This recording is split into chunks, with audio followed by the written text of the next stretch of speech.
എന്തായാലും കൊല്ലത്തുള്ള ഈ രണ്ടവന്മാര് പൊളിച്ച് ഇവന്മാര് വലിയൊരു ട്രേഡ് ഒരു കടയുണ്ടായിരുന്നു. അവിടെ കയറി ഷട്ടർ പുറകിൽ നിന്ന് അങ്ങ് പൊളിച്ചിട്ട് 23 ലക്ഷം രൂപ എടുത്തുകൊണ്ട് രണ്ടവന്മാരോട് അങ്ങ് പറന്നു. ബാംഗ്ലൂര്, ഗോവ എന്ന് വേണ്ട, കണ്ടതെല്ലാം ആഗ്രഹിച്ചതെല്ലാം കൈകലാകാൻ ശ്രമിച്ചു. കാറായി, ഫോണായി എല്ലാം കിട്ടിയപ്പോൾ അവരോർത്തേ കേരള പോലീസ് ഉറങ്ങുവാന്ന്. പണ്ടത്തെ പോലീസല്ല, ഇപ്പം കിടുക്കാച്ചികളാണ്. അവർ നടന്ന് കണ്ടുപിടിച്ചിട്ടേ ഉള്ളെന്നുള്ള തീരുമാനത്തിൽ അവരേതായാലും എല്ലാ സ്ഥലങ്ങളിലേക്ക് ഇൻഫർമേഷൻ കൊടുത്തു. ഇവരെ പൊക്കി. ഒരുത്തന ഐസ്ക്രീം കച്ചവടക്കാരനായിട്ട് ചെന്ന് അവിടെ കടയിൽ സാധനങ്ങൾ കൊടുത്ത് അവിടുത്തെ ചുറ്റുപാടുകളെല്ലാം മനസ്സിലാക്കി അങ്ങനെ പതുക്കെ കയറി. പോലീസുണ്ടോ വിടുവോ? പോലീസ് എവിടെയുള്ളവരാണെങ്കിലും കണ്ടുപിടിക്കും എന്നുള്ള തീരുമാനത്തിലാണ്. പോലീസ് ഇപ്പം നല്ല ഉണർന്നു കേട്ടോ. നമുക്ക് എന്നാലും നമ്മുടെ പോലീസുകാരെ നമുക്ക് അഭിമാനിക്കാം. നമ്മുടെ സംസ്ഥാനത്തിൽ വലിയ കാര്യമായ മാറ്റമാണ് വന്നിരിക്കുന്നത്. എന്തായാലും അവർ പിടിക്കുമെന്ന് തീരുമാനിച്ച് അവർ പിടിക്കും. അവരൊക്കെ ഒരു വെട്ടം വേണ്ടിട്ടുണ്ടെന്ന് തോന്നും. എന്തായാലും സിനിമയെ വെല്ലുന്ന കഥകളാണ് നമ്മൾ കേട്ടുകൊണ്ടിരിക്കുന്നത്. ഈ പിള്ളേർ സെറ്റിനൊക്കെ എന്നതാണോ പറ്റിയത്? എൻ്റെ അള്ളോ, ഇതൊരു നടക്കൊന്നും പോകുന്ന രക്ഷണമില്ല. നോക്ക്, രണ്ടെണ്ണത്തിൻ്റെ വരവും പോക്കും. എൻ്റെ മക്കളെ, നിങ്ങൾ എന്താ വിചാരിച്ച് നിങ്ങളെ പൊക്കുകയായിരുന്നു?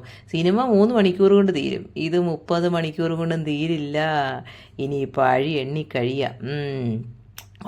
കൊണ്ടുപോയ പൈസ എല്ലാം അതാണ്ട് സ്വപ്നം കണ്ടിട്ട് എഴുന്നേറ്റ പോലെ എല്ലാം തീരുകയും ചെയ്തു. പൈസ ഉണ്ടാക്കാനാ പാട്, പൈസ ചിലവാക്കാൻ ഒരു പാടുമില്ല.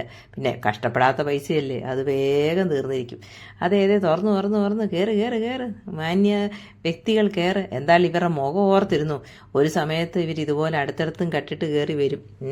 എന്തായാലും ഇവരെ വേഗം ശിക്ഷ കൊടുത്ത് ഇവരെ വേഗം അകത്താക്കണം. പിന്നെ അകത്തായാലും കുഴപ്പമില്ല, അവിടെ നല്ല പൊറോട്ട ഇറച്ചിയും കിട്ടും. അവിടെ നിങ്ങൾക്ക് ഉള്ള മൊബൈലൊന്നും കളഞ്ഞിട്ടില്ലേ, മൊബൈൽ ഉപയോഗിച്ച് അവിടെ സുഖമായിട്ട് കഴിയാം. രാവിലെ പൊറോട്ട ഇറച്ചിയും, ഉച്ചയ്ക്ക് ബിരിയാണി, വൈകിട്ട് കപ്പ, അങ്ങനെ സുഖമായിട്ട് കഴിയാം. എന്തായാലും കുറച്ച് റെസ്ട്രിക്ഷൻസ് ഒക്കെ കാണുമെന്നേ ഉള്ളൂ. എന്തായാലും നമ്മുടെ നാടിൻ്റെ പോക്കൊരു ഒന്നൊന്നര പോക്കാണ്. കഞ്ചാവായി, കള്ളായി, മോഷണമായി എല്ലാത്തിലും പ്രശസ്തരായി മാറിക്കൊണ്ടിരിക്കുകയാണ്. ഒരു സ്ഥലക്കാരും മോശമല്ല, എല്ലാവരും കൂടെ ഒന്നിനൊന്നിന് ബെറ്ററാണ്. നോക്ക്, രണ്ടുപേരുടെ മോന്ത കണ്ടോ? ഇനി ഇവന്മാർക്കില്ലാത്ത കുഴപ്പങ്ങളൊന്നും കാണത്തില്ല, എല്ലാത്തിലും കാണും ഇവര്. ഒരു 10 കേസിൽ പിടിച്ചവന്മാരെല്ലാത്തിലും കാണും. പിന്നെ മോഷണം ഒരു കലയാണ്, ആരും നിസ്സാരമായിട്ട് കരുതരുത്. പിക്ക് പോക്കറ്റിങ്ങിനൊക്കെ ബോംബെയിലൊക്കെ ട്രെയിനിങ് എടുത്ത ആൾക്കാരുണ്ട്. ആ ട്രെയിനിങ് എടുത്ത ആൾക്കാരെ വെല്ലുന്നതാണ്. നോക്കിയിരിക്കുക, അമ്മമാരുടെ മുഖം ഓർത്തിരിക്കുക. കണ്ടോ എങ്ങനെയാണ് ഐസ്ക്രീം കച്ചവടക്കാരനായിട്ടും എങ്ങനെയാണ് കടയിൽ കയറി ചെല്ലുന്നത്. പതുക്കെ കയറി ചെല്ലും, പതുക്കെ അവിടുത്തെ വിവരങ്ങളൊക്കെ എല്ലാം ശേഖരിക്കും. പിന്നെ എന്നിട്ട് പതുക്കെ അവരുടെ അവസരങ്ങൾ നോക്കി ഇരുന്നിട്ട് കയറും. അത് കയറിയത് മാത്രമല്ല, CC ക്യാമറ എല്ലാം തല്ലി പൊട്ടിച്ച് അതും കളഞ്ഞിട്ട് 20 ലക്ഷം രൂപയും കൊടുത്തു. ബില്ലിംഗ് സെക്ഷനിൽ വെച്ചിരുന്ന 3 ലക്ഷം കൊടുത്തു. അങ്ങനെ 23 ലക്ഷം. ഇത്